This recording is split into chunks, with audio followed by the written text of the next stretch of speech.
Hi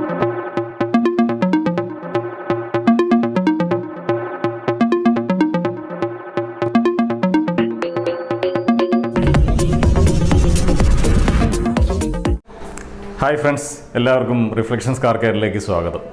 ഇന്ന് നമുക്ക് വന്നിരിക്കുന്നത് ഒരു ടൊയോട്ട കൊറോള കാറിൻ്റെ അപ്ഗ്രഡേഷനാണ്. ഇത് നമ്മുടെ ഒരു ഫസ്റ്റ് ഇൻ്റർനാഷണൽ വർക്കും കൂടിയാണ്. കാരണം കസ്റ്റമർ ശരിക്കും ഒരു UAE സിറ്റിസനാണ്. അദ്ദേഹം വന്നിരിക്കുന്നത് മൈസൂരിൽ നിന്നാണെങ്കിൽ പോലും ആൾ UAE സിറ്റിസനാണ്. പുള്ളി വിവാഹം കഴിച്ചിരിക്കുന്നത് മൈസൂരിൽ നിന്നായതുകൊണ്ടാണ് അവിടെ നിന്നാണ് വന്നിരിക്കുന്നത്. അപ്പോൾ തലേദിവസം എന്നെ വിളിച്ചിട്ട് ഇതിൻ്റെ ഡീറ്റെയിൽസ് കാര്യങ്ങളൊക്കെ എന്നോട് ചോദിച്ചു. എങ്ങനെയാണ്, എത്ര സമയം വേണം, അങ്ങനെയുള്ള കാര്യങ്ങളെല്ലാം ചോദിച്ചു. അപ്പോൾ ഞാൻ പറഞ്ഞു നേരത്തെ വിളിച്ച് പറഞ്ഞിട്ടാണ് വരേണ്ടത് ഒക്കെ പറഞ്ഞു. അത് കഴിഞ്ഞ് ആ സംഭാഷണം അവിടെ കട്ടായി. പിറ്റേ ദിവസം രാവിലെ ഞാൻ വീട്ടിൽ നിന്ന് നമ്മുടെ ഓഫീസിലേക്ക് വരാനായിട്ട് തുടങ്ങുമ്പോഴത്തേക്കും ആൾ നമ്മുടെ ഓഫീസിൽ പ്രസൻ്റാണ്. അവിടെ വന്നിട്ടാണ് എന്നെ വിളിക്കുന്നത്. നിങ്ങളുടെ എക്സാക്റ്റ് ലൊക്കേഷനിൽ ഞാനുണ്ട്, നിങ്ങളെപ്പോഴാണ് എത്തുന്നതെന്ന് ചോദിച്ചാൽ എന്നെ വിളിച്ചു. ഞാനവിടെ ചെന്ന് കണ്ടു കഴിഞ്ഞപ്പോഴും ഞാനും ഞെട്ടിപ്പോയി. പെട്ടെന്ന് ഈ ഒരു പ്രതീക്ഷയില്ലാതെയാണ് ആൾ ഇവിടെ വന്നിരിക്കുന്നത്. ഏതായാലും വന്ന സമയം കറക്റ്റായിരുന്നു. നമുക്കന്ന് അവിടെ തിരക്കൊന്നും ഉണ്ടായില്ല. ഭംഗിയായിട്ട് ആ വർക്ക് ചെയ്ത് കംപ്ലീറ്റ് ചെയ്ത് കൊടുക്കാൻ പറ്റി. അപ്പോൾ നമുക്ക് സ്ട്രെയിറ്റ് ആ വർക്കിലേക്ക് പോവാം. അപ്പോൾ ഇതാണ് നമുക്ക് ഇന്ന് വർക്ക് ചെയ്യാനുള്ള ടൊയോട്ട കൊറോള. ഇതിൻ്റെ ഹെഡ്ലൈറ്റ് ഓൾറെഡി ബ്ലാക്ക് ചെയ്തിട്ട് 2 ഏഞ്ചൽ ലൈറ്റ്സ് ഒക്കെ സെറ്റ് ചെയ്തിട്ടാണ്. വർക്ക് ചെയ്യുന്നില്ലെങ്കിൽ പോലും 2 ഏഞ്ചൽ ലൈറ്റ്സ് ഒക്കെ ഇതിൻ്റെ അകത്ത് സെറ്റ് ചെയ്തിട്ടുണ്ട്. അങ്ങനെയാണ് കസ്റ്റമറോട് കൊണ്ടുവന്നിരിക്കുന്നത്.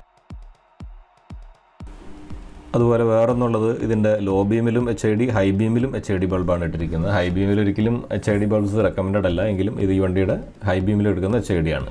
ഇത് ലോ ബീമിൻ്റെ പെർഫോമൻസ് ആണ് നമ്മളിപ്പോൾ കാണുന്നത്. ഇത്രയും ഒരു ഡിസ്ട്രിബ്യൂഷൻ മാത്രമാണ് ആ ലൈറ്റിന് ലോ ബീമിൽ കിട്ടുന്നുള്ളൂ. ഇത് 6000 കെൽവിൻ HID ബൾബാണ് ഇട്ടിരിക്കുന്നത്. 55 വാട്ടിൻ്റെ 6000 കെൽവിൻ്റെ HID ബൾബാണ്. ഇതിൻ്റെ ഔട്ട്പുട്ട് എന്ന് പറയുന്നത് നമ്മൾ മെഷർ ചെയ്യുമ്പോൾ കിട്ടുന്നത് ഒരു 2400 റേഞ്ചിലാണ്, ലെക്സസ് റേഞ്ചിലാണ് ഇതിൻ്റെ ഔട്ട്പുട്ട് നമുക്ക് കിട്ടുന്നത്. 2400 ലെക്സസ് ആണ് ഇതിൻ്റെ ഔട്ട്പുട്ട് നമുക്ക് ടെസ്റ്റ് ചെയ്യുമ്പോൾ കിട്ടുന്നത്. ഇനി ഇതിൻ്റെ ഹൈ ബീമിൽ വന്നിട്ട് ഒരു 8000 കെൽവിൻ്റെ ബൾബാണ് ഇട്ടിരിക്കുന്നത്. 55 വാട്ട് 8000 കെൽവിൻ്റെ ബൾബാണ്. അതിൻ്റെ പെർഫോമൻസ് നോക്കിക്കഴിഞ്ഞാൽ 9600 ലെക്സസ് ആണ് അതിൻ്റെ പെർഫോമൻസ് കിട്ടുന്നത്. ഇപ്പം നമ്മുടെ വർക്ക് ഇവിടെ കംപ്ലീറ്റ് ആയിട്ടുണ്ട്. Porsche Panamera type 3.0 inch bixenon പ്രൊജക്ടേഴ്സിൻ്റെ ഇൻസ്റ്റലേഷൻ കംപ്ലീറ്റ് ആയി. വാഹനം ഇതിൻ്റെ പെർഫോമൻസ്, അപ്പിയറൻസ് ഇതെല്ലാം ടെസ്റ്റ് ചെയ്യാനുള്ള ഒരു ടൈമാണ്. അപ്പോൾ ഒരു വാഷിങ്ങിൻ്റെ ആവശ്യം ഉണ്ടായിരുന്നു. കാരണം മൈസൂരിൽ നിന്ന് ഓടി വന്ന അതേ രൂപത്തിലാണ് വണ്ടി ഇരിക്കുന്നത്. ഫുള്ള് പൊടിയാണ്. നമുക്ക് നേരെ കാണാം, വീഡിയോയിൽ തന്നെ വ്യക്തമായിട്ട് കാണാം, നിറച്ച് പൊടി പിടിച്ചിരിക്കുന്നത്. അപ്പോൾ ഇതിൻ്റെ സ്പെസിഫിക്കേഷൻസ് പറയുകയാണെന്നുണ്ടെങ്കിൽ, നമ്മളിതിൻ്റെ ഏഞ്ചൽ ലൈറ്റ്സ് ഓൾറെഡി കസ്റ്റമർ കൊണ്ടുവന്നിട്ടുണ്ടായിരുന്നു. അത് വർക്കിംഗ് അല്ല, നമ്മളതിന് കണക്ഷനെല്ലാം കൊടുത്ത് കറക്റ്റാക്കി എടുത്തിട്ടുണ്ട്. ഏഞ്ചൽ ലൈറ്റ്സ് നമ്മൾ കൊടുത്തിരിക്കുന്നതിൻ്റെ പാർക്കായിട്ടാണ് കൊടുത്തിരിക്കുന്നത്. അതായത് ആ 2 റിങ് ഹെഡ്ലൈറ്റിൻ്റെ അകത്ത് കാണുന്നത് പാർക്കിൽ കൊടുത്തിരിക്കുന്നു. നമ്മുടെ പനമേര ടൈപ്പ് പ്രൊജക്ടറിൽ വരുന്ന DRLs ഉണ്ട്. അത് ശരിക്കും DRL-ആയിട്ട് തന്നെ വണ്ടി ഇഗ്നിഷൻ ഓൺ ആവുമ്പോൾ കത്തുന്ന രീതിയിൽ തന്നെയാണ് നമ്മൾ കൊടുത്തിരിക്കുന്നത്. ഇതിലിപ്പോൾ DRL തന്നെ നമ്മുടെ പ്രൊജക്ടർ ഷൗഡിലുള്ള DRL തന്നെ ഇൻഡിക്കേറ്റേഴ്സ് ഉണ്ട്. അത് നമ്മൾ ഇൻഡിക്കേറ്റർ ഇടുന്ന സമയത്ത് ഇൻഡിക്കേറ്റേഴ്സായിട്ട് സ്വിച്ച് ബാക്ക് ചെയ്യും. ഇതിപ്പോൾ ഹെഡ്ലൈറ്റ് ബൾബ് ഓണായി വരുന്നതാണ്. ആ ഒരു ബ്ലൂ കളർ ഷെയ്ഡ് കാണുന്നുണ്ടെങ്കിൽ നമ്മുടെ ലൈറ്റ് ഔട്ട്പുട്ടിൽ ബ്ലൂ ഷെയ്ഡൊന്നുമില്ല. 5500 കെൽവിൻ്റെ ബൾബാണ് നമ്മളിവിടെ യൂസ് ചെയ്യുന്നത്. എങ്കിൽ പോലും ഒരു 5000 റേഞ്ചിലാണ് ഇതിൻ്റെ കളർ ടെമ്പറേച്ചർ കാണുന്നത്. ഇതിപ്പോൾ ഇൻഡിക്കേറ്റർ ഇട്ടിട്ടുണ്ടെങ്കിൽ പോലും വർക്ക് ചെയ്യാത്തത് ഇതിൻ്റെ ഇഗ്നിഷൻ ഓൺ ആയിട്ടില്ല. ഇഗ്നിഷൻ ഓൺ ആക്കി കഴിഞ്ഞാൽ നമ്മുടെ DRLs വർക്ക് ചെയ്യും. ഇനിയാണ് നമ്മുടെ ഇൻഡിക്കേറ്റേഴ്സ് വർക്ക് ചെയ്യുക. സ്വിച്ച് ബാക്കാണ് ഇപ്പോൾ ഇൻഡിക്കേറ്റേഴ്സ് വർക്ക് ചെയ്യുന്നത് കാണാം. നമുക്ക് പാർക്ക് ലൈറ്റ് ഓഫ് ചെയ്തിട്ട് വ്യക്തമായിട്ട് കാണാൻ വേണ്ടിയിട്ടാണ്. ഇപ്പോൾ പാർക്ക് ലൈറ്റ് ഓഫ് ചെയ്തു, ഇൻഡിക്കേറ്റേഴ്സ് വർക്ക് ചെയ്യുന്നുണ്ട്.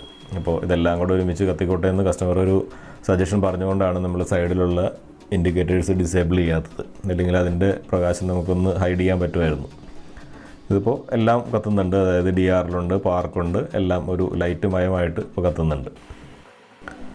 അപ്പോൾ ഇത്രയൊക്കെയാണ് ഇതിൻ്റെ അപ്പിയറൻസ് സൈഡിൽ വരണത്. നമ്മുടെ ഷോയ്ക്ക് വേണ്ടിയിട്ട് ചെയ്തിരിക്കുന്ന കാര്യങ്ങളാണ് ഇപ്പോൾ ഈ കണ്ടതെല്ലാം. ഇനി വേണ്ടത് നമുക്ക് ഇതിൻ്റെ പെർഫോമൻസ് ആണ്. എന്താണ് നമ്മൾ ഈ പ്രൊജക്ടർ വെച്ചേക്കുന്നതിൻ്റെ പർപ്പസ് എന്താണ്, റോഡിലുള്ള പെർഫോമൻസ് എന്താണെന്നാണ് നമുക്ക് അറിയേണ്ടത്.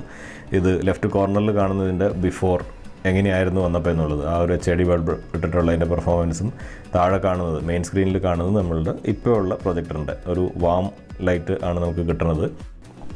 നമുക്കതിനൊന്ന് മെഷർ ചെയ്ത് നോക്കാം. നമുക്ക് കിട്ടുന്നത് 4600 ലെക്സസ് ആണ് ലോ ബീമിൽ കിട്ടുന്ന output. Before it was 2400 Lexus and ഇപ്പോൾ കിട്ടുന്നത് 4600 ലെക്സസ്. ആ ഒരു റേഞ്ചിലേക്ക് അപ്ഗ്രേഡ് ആയിട്ടുണ്ട് നമ്മുടെ ലോ ബീമിലുള്ള പെർഫോമൻസ്.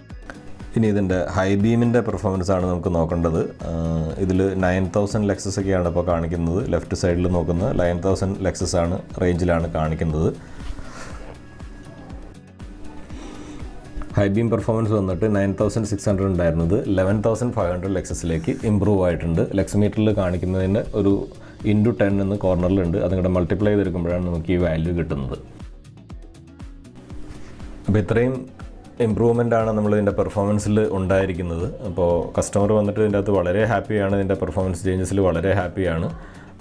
റോഡിൽ ടെസ്റ്റ് ഡ്രൈവ് ചെയ്യാനുള്ള ടൈം ഉണ്ടായില്ല, കാരണം കുറച്ച് ലേറ്റ് ആയിട്ടാണ് നമ്മുടെ വർക്ക് ഫിനിഷ് ആയത്. അതുകൊണ്ട് വേറെ ഓൺ റോഡ് ടെസ്റ്റിംഗ് ഒന്നും കാര്യമായിട്ട് നടത്തിയില്ല. ജസ്റ്റ് ഇവിടെ പുറത്തിറക്കിയിട്ട് വീഡിയോ എടുത്ത് മാത്രമേ ഉള്ളൂ. അപ്പോൾ നമുക്ക് അടുത്തൊരു വീഡിയോയിൽ വീണ്ടും കാണാം. അതുവരെ എല്ലാവർക്കും ബൈ.